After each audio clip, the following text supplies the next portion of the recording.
Major layoffs at Oh. Pixar now underway in restructuring. 15% of the workforce fired as part of Disney's company-wide cost-cutting measures. The move is the biggest reduction in Pixar's history.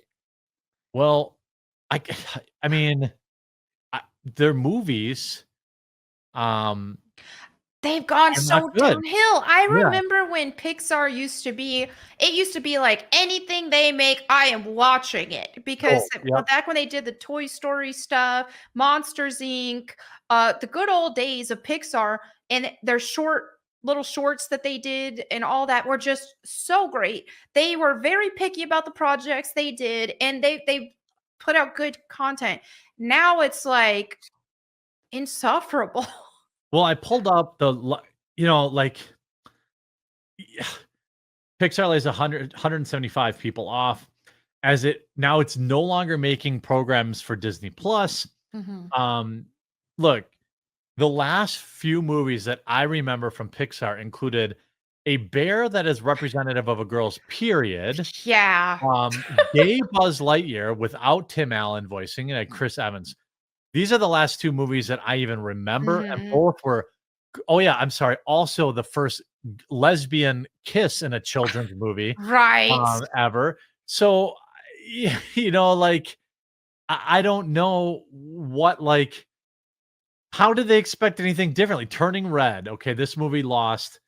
Now it only has a here's what's great, Mhm. a worldwide gross of 20,000,000 in comparison to $175,000,000. Oh, Is a ouch. massive And loss. I remember right before that came out and us talking about it and saying how it looked like trash and stuff. I feel Yeah, like Twitter had bots on the they they they had to be. botted the likes for Turning Red like crazy because I remember when I talked about it getting ratioed with people liking that the comments against me on that, or whenever someone, oh, I can't wait to watch this movie. It's going to be amazing. And it had like 100,000 likes on it. I Oh, know. everybody who's hater, they're just a bigot because this has an Asian character, whatever thing they were complaining about.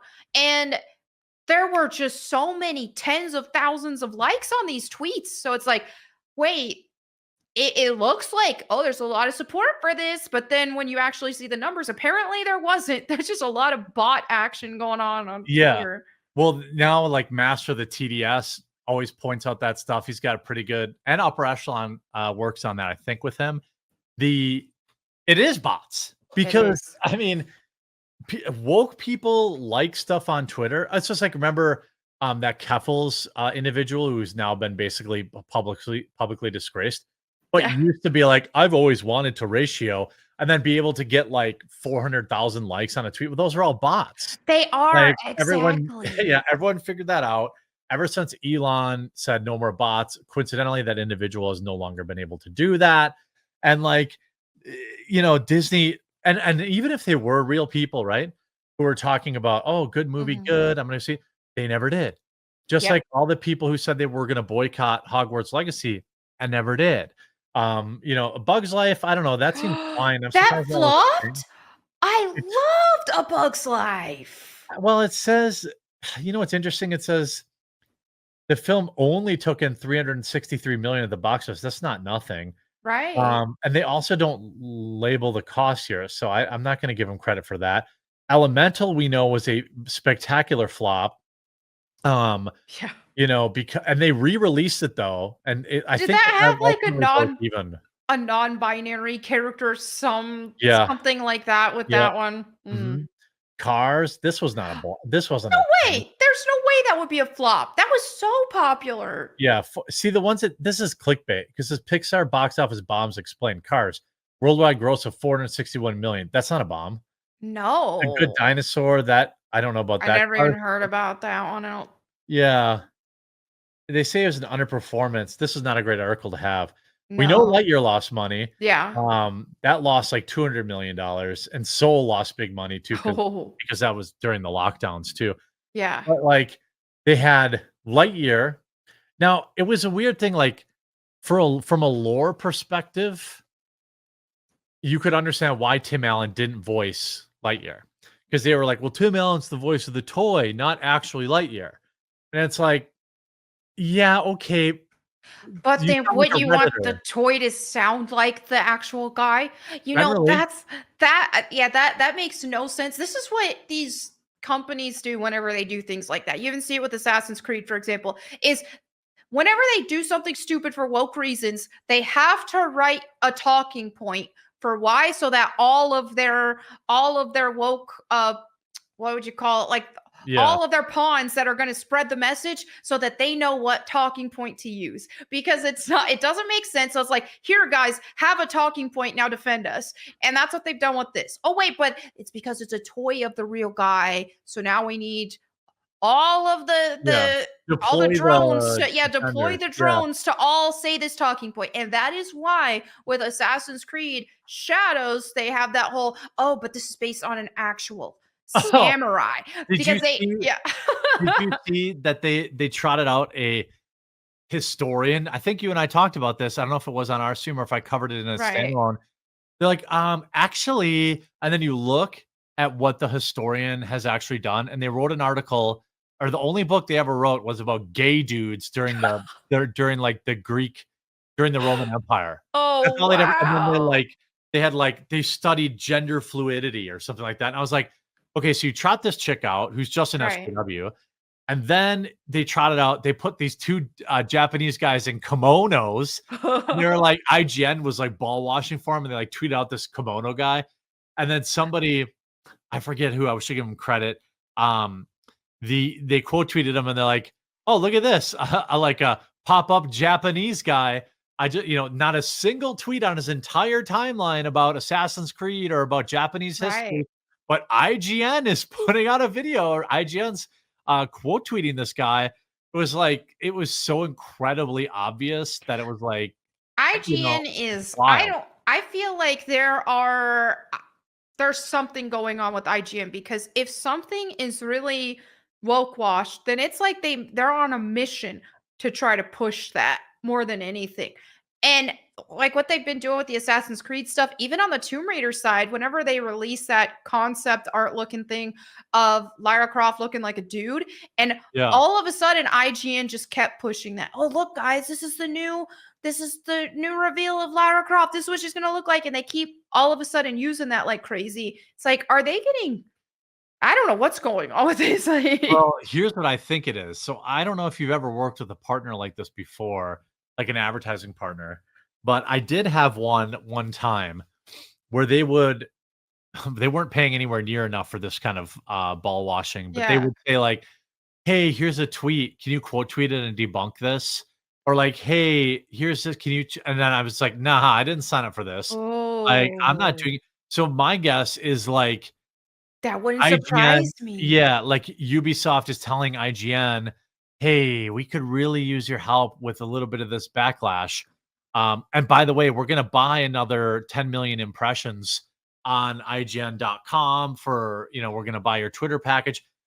None of that stuff is ever said, but it's implied, That wouldn't like, surprise me, because I feel like when it comes to journalists, and it should be with gaming journalists as well, it's their job to be impartial. It's not their job to push, to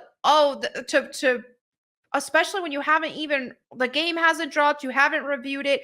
As a journalist, you're kind of in a wait and see. Let's see how this is positioned. But you just to see be this? like, oh, this is all of a sudden to push a game. Also, I ain't gonna trust a journalist to review a game if they've just been pushing it like crazy, Do you all see this? leading up to it. Do you see this? Do you see this? Do you see this? You just run through the whole game holding an umbrella for Nobunaga. Different levels you unlock different umbrella. That's a game I would play.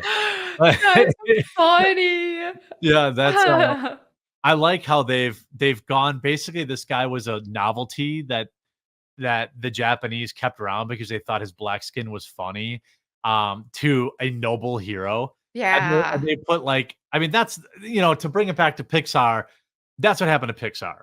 right. Now they have to basically say, "Hey, we can't even afford to make shows for Disney Plus anymore because they don't make us any money." Our last like 4 or 5 now maybe they had one that, like, we're kinda missing, but, like, Mhm. they haven't had a hit in a while. They trotted out that last Toy Story, which was an abomination too. they brought Bo Peep on. Bo Peep was a freaking Mary Sue, and Woody was like an idiot. I think that was Toy Story 4. Like Yeah, he's I just didn't this watch bumbling that one. idiot that Bo Peep just had to keep saving because Woody's just Woody just an idiot, and then Mm, Lightyear's also an idiot. wow. And the Tyrannosaurus is an idiot, and I was like, but not Bo Peep. Bo Peep's super smart, and she knows karate, and she's. But again, like I'm not. I understand that I'm complaining about a Toy Story movie. Like I'm self aware. I understand, but But they still. couldn't even make a new Toy Story movie without doing that same crap. Where it's like, hey, my friend was a big fan of Toy Story, so I saw it in the theater with him. He's like, Yeah, "Oh, I'm a big fan of Toy Story." And by the way, it was mostly adults in there. right. And like, because you're probably in your 30s if you grew up on Toy Story. Exactly. Yep. And and it was like, I was like, "Oh, this movie's," and granted, covering what we do, it does kind of ruin things a little bit. Like maybe normal people don't see that, but like the second I saw it, I'm like, oh, Bo Peep's an unstoppable girl boss who's both Mm. smarter and more physically adept than all the men around her. I'm like, ah, it's immediately like I just can't with that. And and that's the last movie I think I ever saw that they made. Now maybe they made good ones since then, but the period movie that wasn't for me. Their new movie about, emotions, which is Elemental 2, Mm. now apparently has, anxiety, as a and, like, depression as an emotion for the kids. I think I when it comes to that kind of stuff too, is there's a fine line between mental illness and mental health awareness versus glorification of mental health as well. Yeah, And that's trying to another thing destigmatize is it is a thing. if Yeah, somebody has, for example, anxiety and they have a problem with anxiety, um, if you keep glorifying that, or if they want to turn that into their whole personality, how are they going to improve their anxiety? So there's just kind of a balance that has to be had here with that kind of stuff, because you do see a lot of people that are putting, "Oh, I'm ADHD in my bio. Oh, I have anxiety." yeah. Like they put all their mental illnesses in their bio, and it's like, when it comes to that point of, "Hey, this is my whole personality," and I haven't seen that movie from Pixar, so I don't know how it was portrayed with that, Yeah, but I I I don't am know either. kinda sus about it because it's like, okay, at the end of the day, people with these problems, you want to try to have them get You want them better to with get it. help, You yeah. might not be able to completely cure someone's anxiety, but at least help them to wanna get better with it because it's like, that shouldn't be something that somebody would wanna wear as a badge of honor. Yeah, there's a difference between destigmatizing it and then turning it into like a personality trait. Like, Yeah. "Oh, I'm an NB. Oh, what's that?" I don't care.